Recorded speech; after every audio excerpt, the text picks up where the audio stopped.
제8장.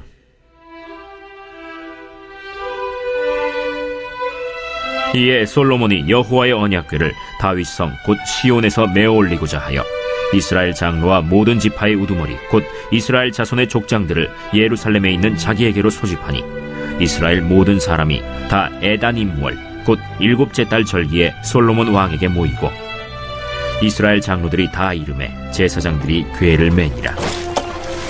여호와의 궤와 회막과 성막 안의 모든 거룩한 기구들을 메고 올라가되 제사장과 레위 사람이 그것들을 메고 올라가매 솔로몬 왕과 그 앞에 모인 이스라엘 회중이 그와 함께 그 궤 앞에 있어 양과 소로 제사를 지냈으니 그 수가 많아 기록할 수도 없고 셀 수도 없었더라. 제사장들이 여호와의 언약궤를 자기의 처소로 메어드렸으니 곧 성전의 내소인 지성소 그룹들의 날개 아래라. 그룹들이 그 궤 처소 위에서 날개를 펴서 궤와 그 채를 덮었는데 채가 길므로 채 끝이 내소 앞 성소에서 보이나 밖에서는 보이지 아니하며 그 채는 오늘까지 그곳에 있으며 그 궤 안에는 두 돌판 외에 아무것도 없으니 이것은 이스라엘 자손이 애굽 땅에서 나온 후 여호와께서 저희와 언약을 맺으실 때 모세가 호렙에서 그 안에 넣은 것이더라. 제사장이 성소에서 나올 때 구름이 여호와의 성전에 가득하매 제사장이 그 구름으로 말미암아 능히 서서 섬기지 못하였으니 이는 여호와의 영광이 여호와의 성전에 가득함이었더라. 오늘 우리가 함께 나눌 말씀은 열왕기상 8장 1절에서 11절까지의 말씀입니다. 오늘 말씀을 보면 솔로몬의 성전 그리고 왕궁이 이제 다 완공된 다음에 성전에 하나님의 말씀을 상징하는 언약궤가 이제 성전 안에 지성소로 안치되는 그 장면을 그리고 있습니다. 이 언약궤가 하나님의 성전에 들어간다는 것은 하나님이 성전에 거하신다, 임재하신다, 함께하신다 이런 뜻을 담고 있습니다. 즉 성전이 성전으로서 제 기능을 발휘하게 된다라는 말이죠. 그래서 성전은 아주 화려하고 또 멋있는 그런 아주 건축물이지만 그곳 안에 본질인 가장 중요한 하나님이 계시지 않는다면, 하나님이 거하시지 않는다면 껍데기일 뿐이겠죠.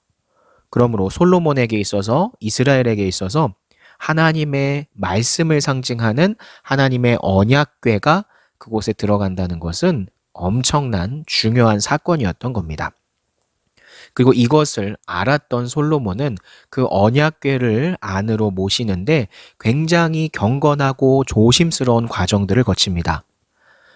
그 언약궤가 성전 안으로 들어가기까지는 수많은 속죄 제사, 즉 희생 제물을 드리면서 죄를 용서받는 그 과정들을 계속해서 하며 천천히 언약궤를 성전 안으로 들이게 되죠.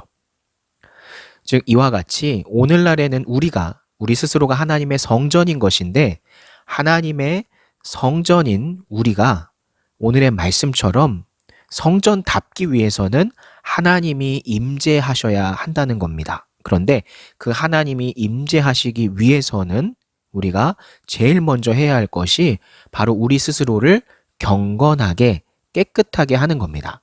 이와 같은 과정은 회개, 속죄, 내가 하나님과 멀어져 있던 그것에 대해서 하나님 제가 이것 때문에 하나님을 더 집중하지 못했습니다. 하나님께 예배하지 못했습니다. 라고 하는 고백을 통해서 이 용서를 받는 이 과정이 반드시 있어야 한다는 거죠.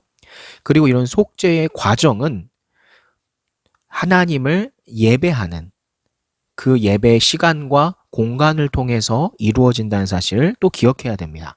즉 하나님을 예배하는 이 중고청 예배 그리고 주일에 있는 예배가 그만큼 소중하다라는 겁니다.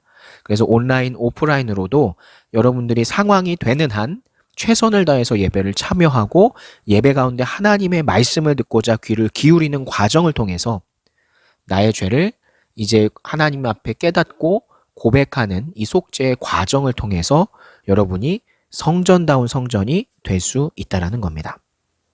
그래서 솔로몬이 바보가 아니잖아요. 당대 가장 주목받고 힘이 센 왕이었고 세력가였습니다.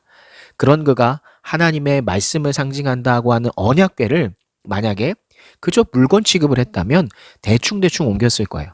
그런데 그러지 않고 아주 귀하게, 경건하게, 천천히 그 하나님의 말씀을 임재했다는 겁니다. 진심을 다해서 했다는 거죠. 마찬가지로 오늘날 여러분도 예배의 시간을 진짜 소중하게 여기는 마음이 있어야 합니다. 그런 마음을 가지고 하나님을 예배하고 하나님 앞에 말씀을 귀 기울인다면 그것을 하나님은 어여쁘게 보시고 정말 오늘날의 하나님의 성전인 여러분 안에 하나님이 늘 함께 해주신다는 사실을 기억하셨으면 좋겠어요. 이 과정을 여러분들이 해내면 하나님이 솔로몬에게 해주셨던 그 수많은 축복들, 그리고 하나님이 늘 동행하시고 지켜주시는 그런 것들을 오늘날 여러분에게도 동일하게 해주신다는 사실을 여러분이 믿기를 소망합니다. 이 믿음 가지고 이 한 주를 보내시는 우리 중고청이 되기를 소망하며 오늘의 말씀을 마칩니다. 기도합니다.